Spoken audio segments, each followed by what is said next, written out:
কিন্তু এখানে এই রায়, এই এই সব আওয়ামী লীগের অংশগ্রহণ করা না করা খুবই যুক্ত একটি ব্যাপার। ভাই যেমন খুব সরলভাবে বললেন যে এটা না হলে এটা হতে পারে, এটা না হলে এটা হতে পারে, আসল কথাটি উনি বললেন না যে সরকার কি চায়। সরকারি যেই বন্দোবস্ত আমরা দেখতে পাচ্ছি তাতে কি আসলে নির্বাচনটি এত নিরপেক্ষভাবে অবাধ হবে?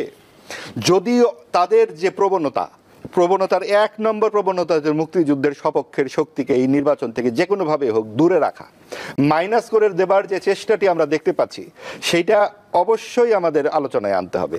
আওয়ামী লীগ, জাতীয় পার্টি, ১৪ দল, সিপিবি সহ প্রধান যে ৪টি বাম দল, যারা ৭২-এর সংবিধানের মূল স্তম্ভগুলো সংবিধান সংস্কার থেকে বাদ যাওয়ার কারণে আলোচনা টেবিল থেকে উঠে চলে গেছে এবং তাদেরকে ফেরত আনবার জন্য কিন্তু কোনো চেষ্টা করা হলো না।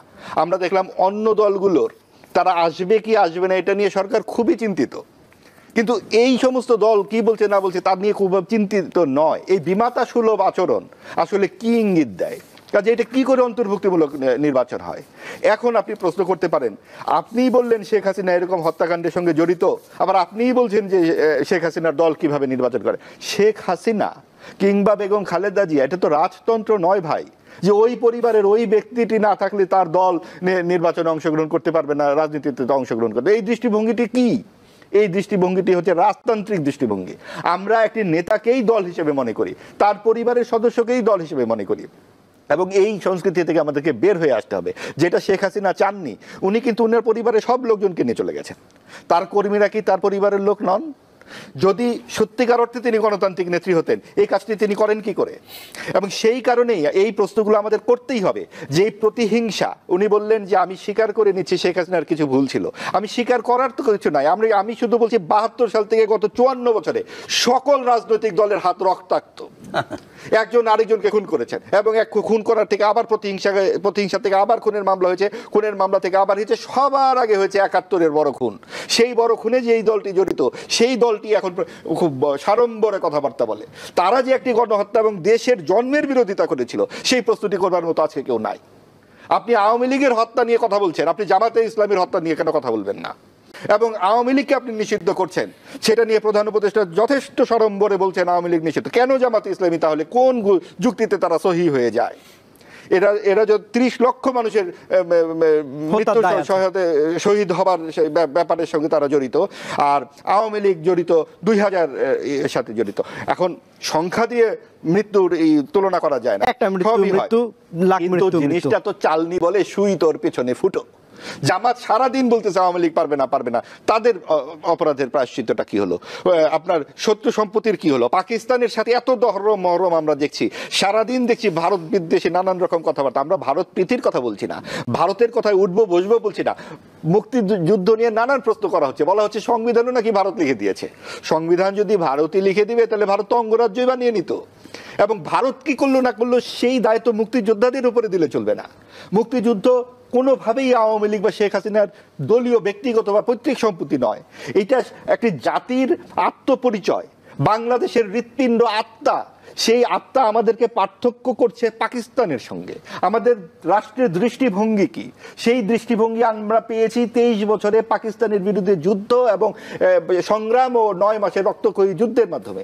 এই যে বাংলাদেশের দর্শন, যেটাকে আমরা বাংলাদেশ পন্থী রাজনীতি বলছি, সেই রাজনীতির মাটির উপর দাঁড়িয়ে যাতে সবাই আমরা এক টেবিলে বসে কথা বলতে পারি, ওই সমাজটি আমরা চাই। আমরা চাই না যে আপনি আপনার বাড়ির সামনে দিয়ে যাওয়ার সময় আমি জুতো হাতে যাব কারণ আপনি আমার রাজা। ওই জায়গা থেকে আমরা বের হয়ে আসবার জন্যই তো মুক্তিযুদ্ধ হয়েছিল।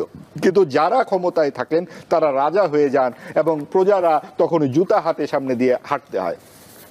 আওয়ামী লীগ যে লুণ্ঠন করেছে, লুণ্ঠন ধারাবাহিক লুণ্ঠনের একটা পর্যায়ে গিয়ে ওখানে পড়েছে। প্রত্যেকটা ক্ষমতাসীন দল ভুলে যায় আমাদেরকে জবাবদিহি করতে হবে। আপনার মনে আছে 2006 সালে বিএনপি যখন তত্ত্বাবধায়ক রাজি হলো না, কি অবস্থাটা হলো 111-এ?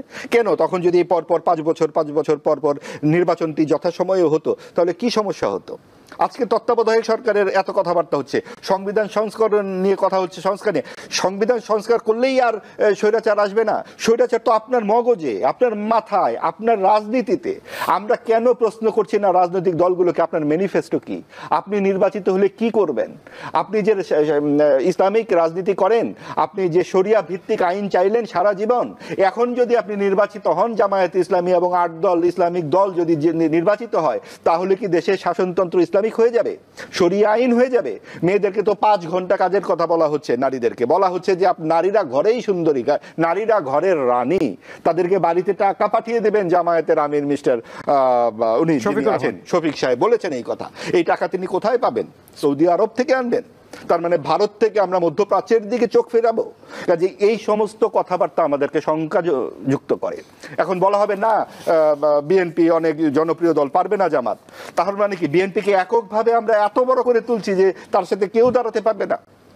সমাজে যদি এরকম ভারসাম্যহীনতা তৈরি হয়, তার দায় কিন্তু আসবে এখন যারা আজকে রাজনীতি নিয়ন্ত্রণ করছে তার, অর্থাৎ সরকারের কাছ থেকে আমরা নারী সংস্কারের এই যে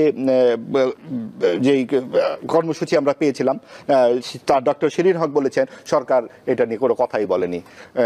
যিনি সরকার সংস্কার কমিশনের প্রধান ছিলেন, নারী সংস্কারের সাথে তার কথাও বলেনি তারা।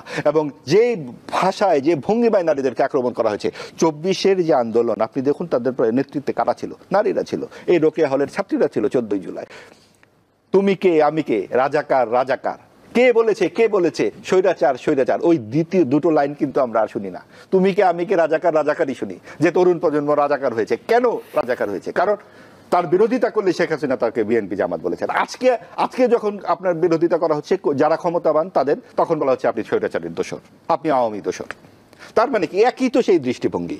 অর্থাৎ আপনি কোনো কর্তৃত্ববাদের বিরুদ্ধে কথা বলতে পারবেন না, কথা বললে আপনি কোনো একটা দোষর হবেন, সেটা এই আমলে ওই আমলেও। কাজে ওই জায়গা থেকে যদি আমরা উঠে না আসতে পারি, আমরা যদি প্রত্যেকের সমমর্যাদা নিশ্চিত করতে না পারি, আপনার 5 ভাই, 2 ভাই চুরি করেছে, আপনি কি আপনার পৈতৃক সম্পত্তি থেকে 2 ভাইকে বঞ্চিত করতে পারবেন?